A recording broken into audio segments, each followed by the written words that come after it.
Ah, my dear grandchildren, come closer, closer now.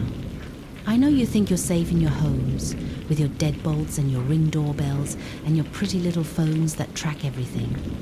But let me tell you something about the modern world. Sometimes, the most dangerous thing isn't what breaks in, it's what you invite inside. Tonight, I'm going to tell you about a young man named Marcus. A good boy, smart, the kind who triple checks his locks and never opens the door without looking through the peephole first. But you see, children, some things don't need to break down your door. Some things just need you to open it once, just once.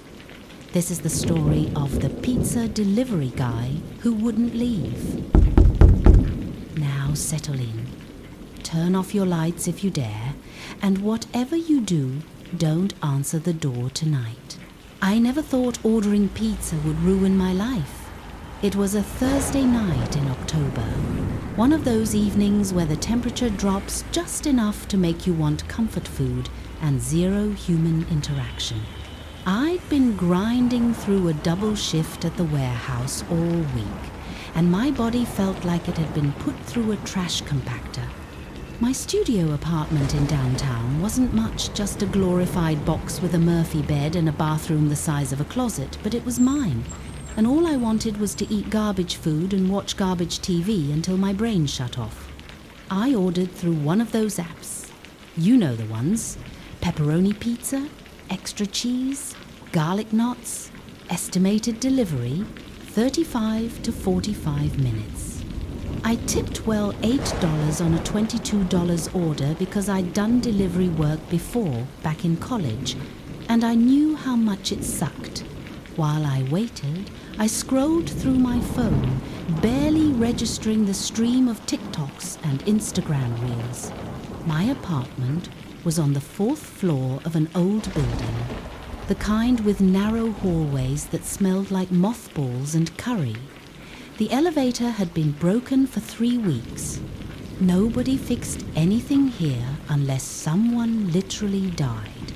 At 8:47 p.m., my phone buzzed. The app notification read, "Your Dasher James has arrived with your order." I buzzed him in through the intercom and unlocked my door, leaving it slightly ajar like I always did, so delivery people could just drop the food and go. I was in my boxers and a Nirvana t-shirt I'd worn for 2 days straight. I wasn't trying to make small talk. The footsteps in the stairwell sounded heavy. Heavier than they should have been for someone carrying a pizza.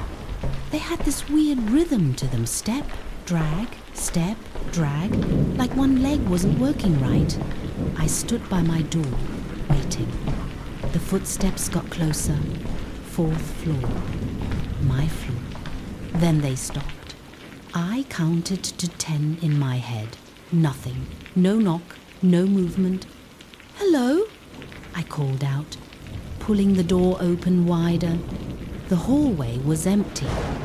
Dim yellow light from the overhead bulb cast long shadows along the peeling wallpaper. At the far end, near the stairwell, I could see the emergency exit sign glowing red, but no person, no pizza guy. Then I looked down. The pizza box sat on my doormat, perfectly centered. Steam rose from the edges. On top of the box, written in Sharpie on the white cardboard, were the words, "Tip wasn't enough." My stomach dropped. The hairs on my arms stood up. I'd tipped $8. That was more than generous. I looked left, then right down the hallway. Still empty. But I could feel it now, that sensation of being watched. You know the one, when your brain screams that eyes are on you even though you can't see them. I grabbed the pizza quickly, stepped back inside, and locked the door. All 3 locks, the deadbolt, the chain, the bottom latch, I never used. My hands were shaking slightly. which pissed me off because I was a grown man and this was probably just some arsehole trying to shake me down for more money. I looked through the peephole. Empty hallway. But as I watched, I saw movement at the very edge of my fisheye view, a shadow, too tall and too thin, sliding back into the stairwell. I put the pizza on my counter and stared at it. The message on top felt like a violation, like someone had reached into my space and left their fingerprints on my sense of security. I thought about calling the delivery company to complain, but what would I even say? The driver wrote a passive-aggressive message on my pizza box. I opened the box. The pizza looked normal, smelled normal. I ate 2 slices standing at the counter, forcing myself to calm down. It was fine. Everything was fine. Delivery guy was just a dick. I'd give him a bad rating and move on with my life. At 9:30 p.m., someone knocked on my door. I froze mid-chew, a string of cheese hanging from my mouth. The knock came again, 3 precise raps, like someone was using their knuckles to tap out a rhythm. I crept to the door and looked through the peephole. He stood directly in front of my door, close enough that I could only see his torso. He wore a red delivery company shirt, the standard uniform, but it looked wrong somehow. Too tight in some places, too loose in others, like it didn't quite fit his frame. His hands hung at his sides, pale and oddly long, fingers slightly curled. I already got the pizza, man, I called through the door. Thanks. He didn't move, didn't respond, just stood there. Hello? I said louder. I said I got it. You can go. Still nothing. But then, slowly, his hand raised and knocked again, 3 times. Precise. Mechanical. Dude, I'm not giving you more money. I tipped through the app. His hand dropped. For a long moment there was silence. Then I heard his voice, muffled through the door. Can I use your bathroom? The words sent a chill through me. His voice was wrong, too flat, emotionless, like he was reading from a script. And who the fuck asks a stranger to use their bathroom at 9:30 at night after delivering their food? No, I said firmly. There's a gas station 2 blocks down. Go there. Another long silence. Then, I really need to use it. Please. No. Leave, or I'm calling the cops. I watched through the peephole as his hand slowly reached up. For a horrible second, I thought he was going to knock again. Instead, his fingers pressed against the door, spreading out like a starfish.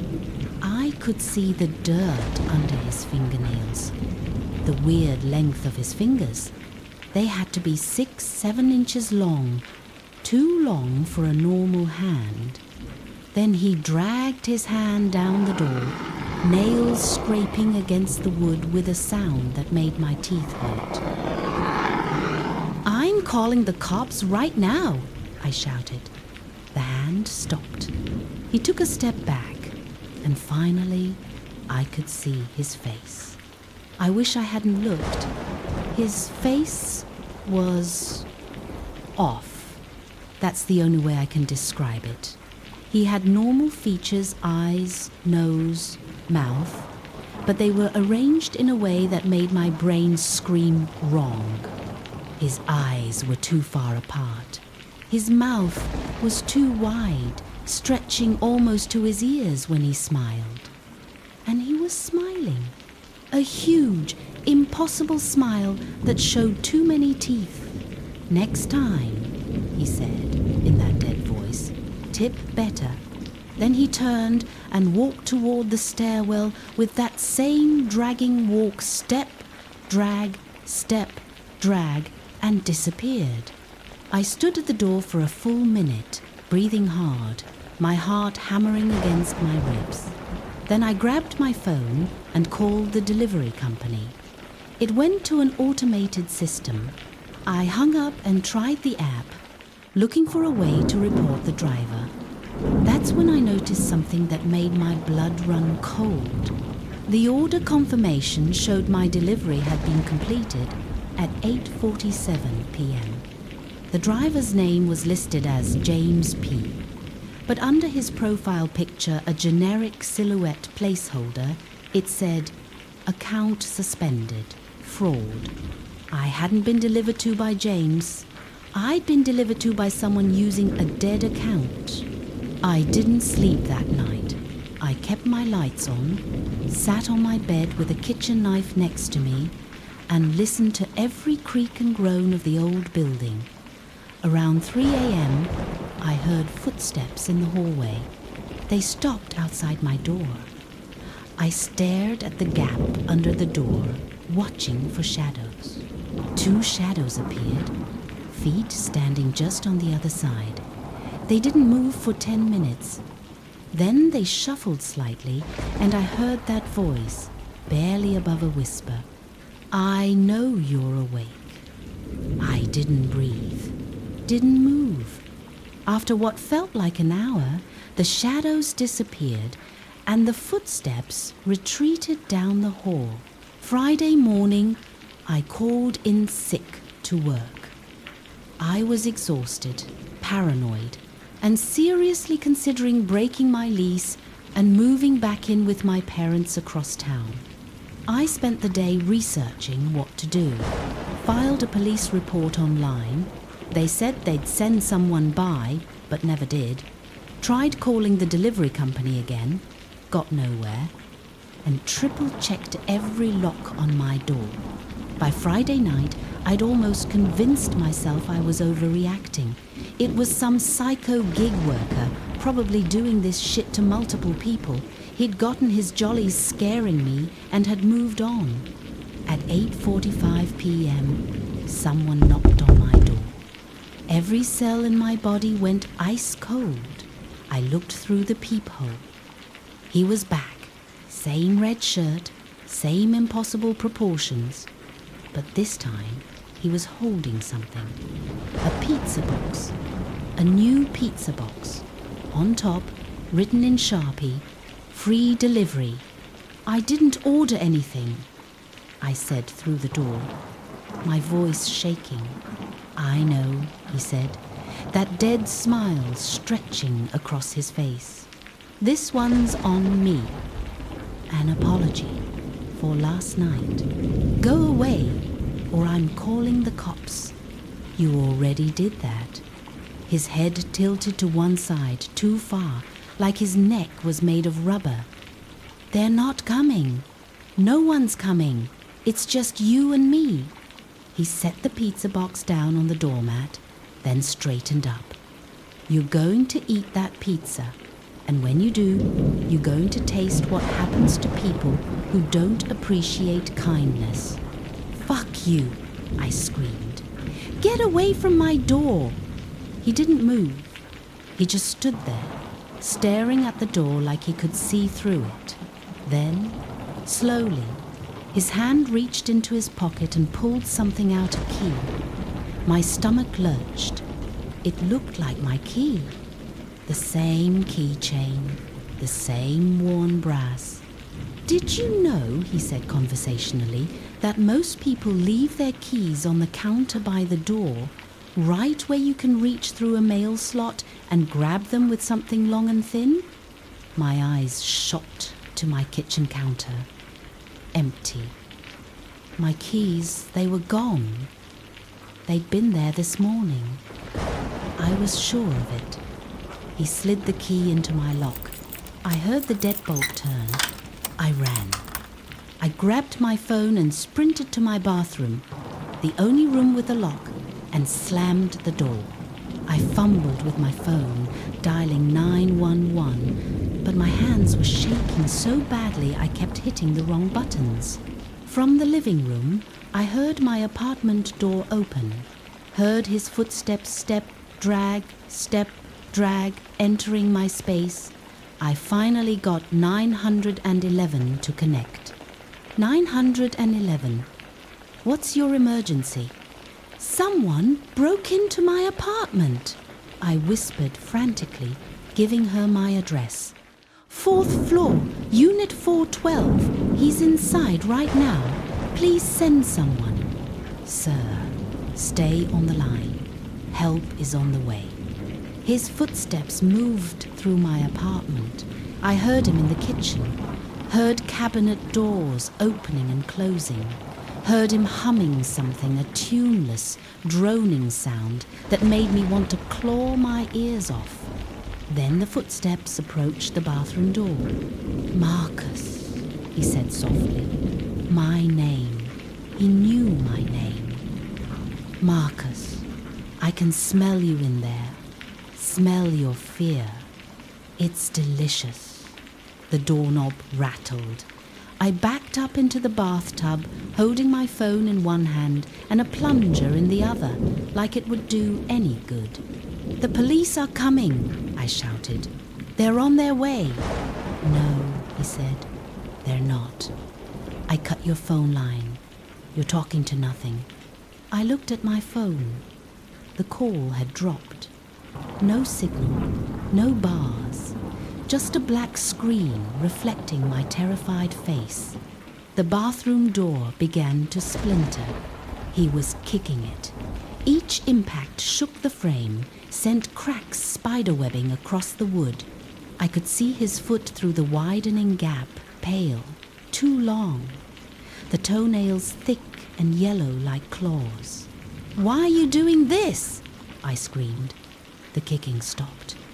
In the sudden silence, I could hear him breathing on the other side, wet, rasping breaths. Because, he said, I was hungry. And you invited me in. The door exploded inward, and he was there, impossibly tall, impossibly thin, his mouth open wider than any human mouth should open, showing rows of needle-like teeth. I dove past him, slipping in my socks on the tile, and ran for my front door. It was still open, swinging in the breeze. I could see the hallway, see freedom, see... His hand grabbed my ankle. Those long fingers wrapped around my leg like a vice, and I fell forward, smashing my chin against the floor. Blood filled my mouth. He dragged me backward, my fingernails scraping against the hardwood, leaving grooves. I twisted, kicked at him with my free leg, caught him in the face. His head snapped back, and that smile never faltered. If anything, it got wider. Good, he hissed. Fight. It makes you taste better. Then I heard it, the most beautiful sound in the world. Sirens, real sirens, getting closer. His head whipped toward the open door. For just a second, his grip loosened. I yanked my leg free, scrambled to my feet, and ran into the hallway, screaming. Ran down 4 flights of stairs, not caring that I was barefoot and bleeding, not caring about anything except getting away. I burst out of the building just as a police car pulled up. 2 officers got out, hands on their weapons, asking me what happened. I tried to explain, words tumbling over each other, pointing back at the building. They went inside. I waited in the back of the patrol car, wrapped in a scratchy blanket, shaking so hard my teeth chattered. 20 minutes later, they came back out. One of them, a female officer with kind eyes, crouched down next to me. "Sir," she said gently, "there's no one in your apartment. We checked every room." "What?"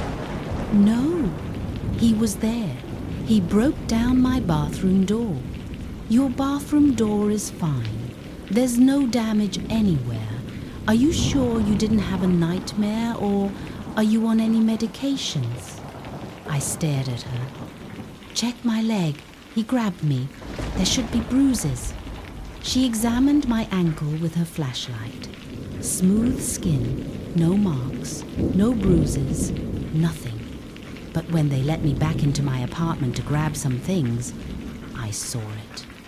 On my kitchen counter, next to the original pizza box, was the second pizza box. The one he'd brought. The one that said, "Free delivery."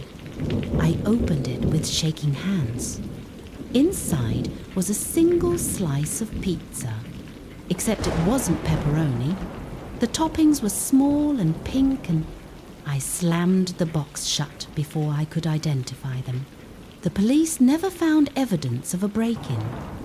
My keys turned up in my jacket pocket. The delivery company had no record of any issues with drivers in my area. According to them, my order had been completed without incident by a driver named James, who'd been working for them for 3 years. When I checked the app later, James's account was active again. 5-star rating. Hundreds of positive reviews. I moved out the next day. Broke my lease, didn't care about the penalty. I'm staying with my parents now, and I know what you're thinking. I'm a grown man running home to Mummy and Daddy over a pizza delivery. But here's the thing. 2 nights ago, my mum ordered Chinese food. When the delivery guy knocked, I looked through their peephole. Same red shirt, same impossible smile, same 2 long fingers holding a brown paper bag. He looked directly at the peephole, like he could see me watching, and mouthed 2 words. "Found you. I haven't answered the door since. I haven't ordered food. I barely eat. Because I know he's out there, waiting." And the worst part? Last night, I heard my mum's phone buzz with a notification. She was already asleep, so I checked it. Uber Eats, an order she hadn't placed, scheduled for delivery tonight at 8:47 p.m. The driver's name is James. And in the special instructions, it just says, "Marcus will answer the door." Ah, my dear grandchildren, still here? Still listening? Good. You're braver than poor Marcus, I'll give you that. Now, you're probably sitting there thinking, this is just a story. Just Granny being dramatic with her spooky tales. And maybe you're right. Maybe it's all fiction. Maybe there's no pizza delivery man with 2 long fingers and 2 wide smiles, stalking from door to door, feeding on the fear of those who don't show proper gratitude. Maybe. But let me ask you something, children. When was the last time you tipped your delivery driver? Really tip them? Did you add a couple extra dollars, or did you click that minimum option and think nothing of it? And have you been hearing things lately? Footsteps in your hallway that stop outside your door? Shadows that don't quite move right? Knocks that come at 8:47 p.m. even though you didn't order anything? Sleep well tonight, my grandchildren. Lock your doors. Check your peepholes. And whatever you do, if someone knocks at exactly 8:47, don't look.